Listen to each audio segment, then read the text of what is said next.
ভারতে পরীক্ষা সংক্রান্ত বৈষম্য ও অনিয়মের প্রতিবাদে শিক্ষার্থীদের আন্দোলন ক্রমশ জোরালো রূপ ধারণ করছে। সাধারণ মানুষের পাশাপাশি বহু জনপ্রিয় তারকারাও সামাজিক মাধ্যম ও রাজপথের সংহতি প্রকাশ করে এতে যোগ দিচ্ছেন। শিক্ষার্থীদের এই চলমান দাবির প্রতি একত্রতা প্রকাশ করতে মুম্বাইয়ের দাদারে যান ধুরন্ধর খ্যাত অভিনেত্রী আয়েশা খান। নিট পরীক্ষায় অনিয়মের জবাবদিহিতা ও আত্মহত্যাকারীদের শিক্ষার্থীদের বিচার চাওয়াই ছিল এই বিক্ষোভের মূল লক্ষ্য।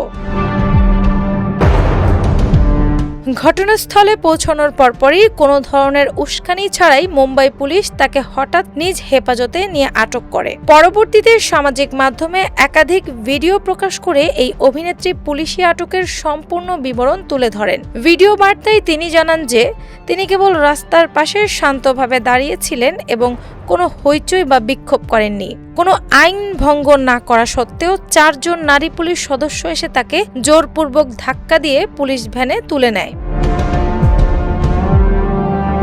আটকের কারণ ও গন্তব্য সম্পর্কে দায়িত্বরত পুলিশ কর্মকর্তা সদস্যদের কাছে বারবার জানতে চাইলেও তিনি কোনো উত্তর পাননি। পুলিশ ভ্যানে তোলার সময় নিজের ভাই ও বন্ধুদের আটকের কথা উল্লেখ করে তিনি এই পুরো ঘটনার তীব্র বিস্ময় প্রকাশ করেন।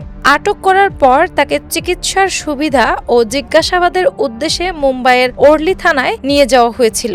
থানায় দায়িত্বরত পুলিশ সদস্যরা অবশ্য তার সঙ্গে যথেষ্ট সৌজন্যমূলক ও সহযোগিতাপূর্ণ আচরণ দেখিয়েছেন বলে তিনি নিশ্চিত করেন।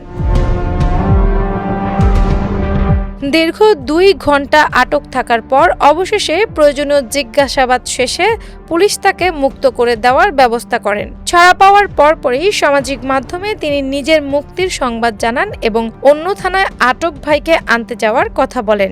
সম্প্রতি ধুরন্ধর সিনেমার জনপ্রিয় আইটেম গানের নজরকাড়া পারফর্ম করে এই অভিনেত্রীর দর্শকদের ব্যাপক প্রশংসা কুড়ান। এছাড়া জট ও কিস কিসকো প্যার করো 2 সিনেমায় অভিনয়ের মাধ্যমে বলিপাড়ায় তিনি নিজের বেশ মজবুত স্থান তৈরি করেছেন। ডেস্ক রিপোর্ট, বাংলা বাজার পত্রিকা।